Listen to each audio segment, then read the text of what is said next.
Don't forget, you can reach the latest episode of Potomac Watch anytime. Just ask your smart speaker, play the Opinion Potomac Watch podcast. From the opinion pages of the Wall Street Journal, this is Potomac Watch. Welcome back. Meantime, the latest earthquake in Washington from Elon Musk's Department of Government Efficiency was an email on the weekend from the Office of Personnel Management, unsigned. Subject line was, "What did you do last week?" And here is the text of the email. "Please reply to this email with approximately 5 bullets of what you accomplished last week and CC your manager. Please do not send any classified information, links, or attachments." The deadline on that was midnight Monday. But pretty soon, Kim, some agencies, the Pentagon, the FBI, the State Department, had told their staff not to reply to this email. The Office of Personnel Management then later suggested whether employees should reply is up to each specific department. Then Trump was asked about this. Let's listen to what he said. I think it was actually, there was a lot of genius in sending it. We're trying to find out if people are working. And so we're sending a letter to people. Please tell us what you did last week. If people don't respond, it's very possible that there is no such person or they're not working. Some of the agency heads instructed their employees not to respond because they were waiting on further guidance. But Elon Musk's tweet said a failure to respond would be taken as a resignation. So there's been a disconnect in communications. Yeah. Are you concerned at all about that? No. That was done in a friendly manner. Only things such as perhaps Marco at State Department, where they have very confidential things, or the FBI, where they're working on confidential things. And they don't mean that in any way combatively with Elon. They're just saying there are some people that you don't want to really have them tell you what they're working on last week. But other than that, I think everyone thought it was a pretty ingenious idea. Then on Monday, Elon Musk clarified this in a tweet saying, subject to the discretion of the president, they will be given another chance.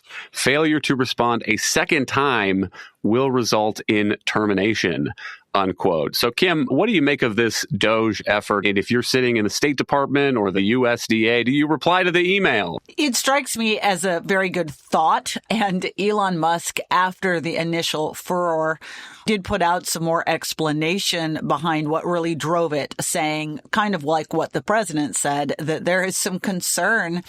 And this would not necessarily surprise me in a workforce of close to 2 million people, that there are some people that may not actually be employed anymore, that actually don't ever look at their email. They're trying to get a sort of sense of accountability here. What was lacking, and this was incredibly clear, was planning or coordination. This seemed to go out without Elon Musk having any discussion with cabinet heads, while everybody very quickly fell in line and said, this is a good idea. You did have these caveats or other directions from certain in particular agencies where their employees work in sensitive areas, because obviously if the 5 things you did last week included coming up with a plan to destroy this or that terrorist group, you don't really want to put it in an email that everyone can read.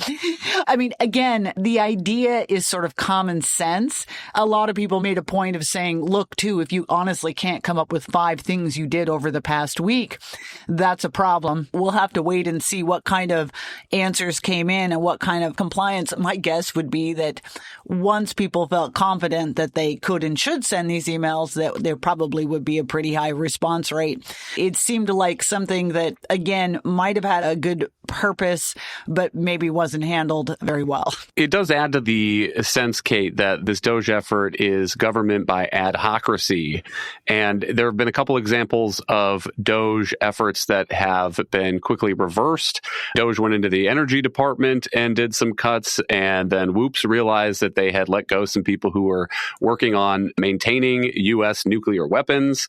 Those people were quickly called back. Similar sort of exercise at the U.S. Department of Agriculture.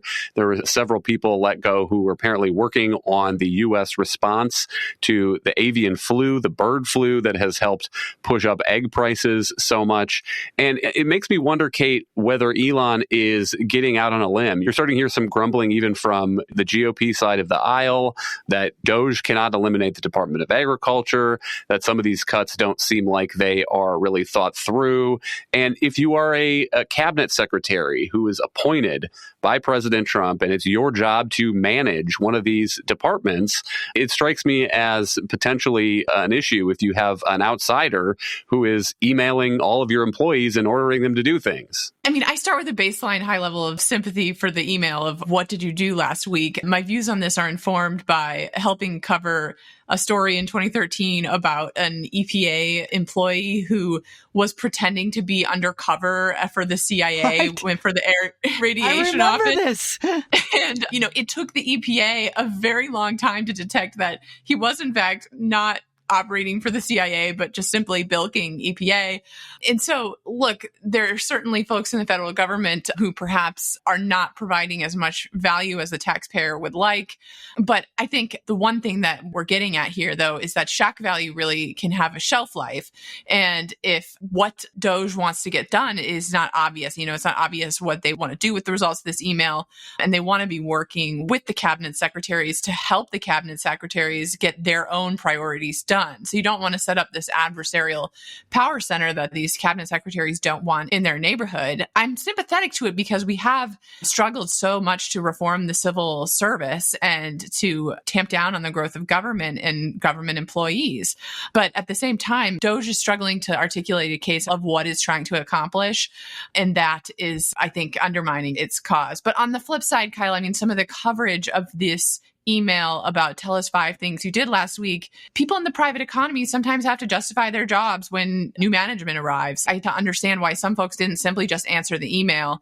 Government jobs, they may be known for stability, but they're not permanent sinecures. And so there is a lot of overplay, I think, on both sides of this. The other moving part here, Kim, of course, is the courts. There have been lawsuits filed against some of these DOGE efforts. No doubt there will probably be more to come. But if I recall right, at a previous podcast, you suggested that the history here is that a lot of these lawsuits come in and they get quickly knocked down by judges.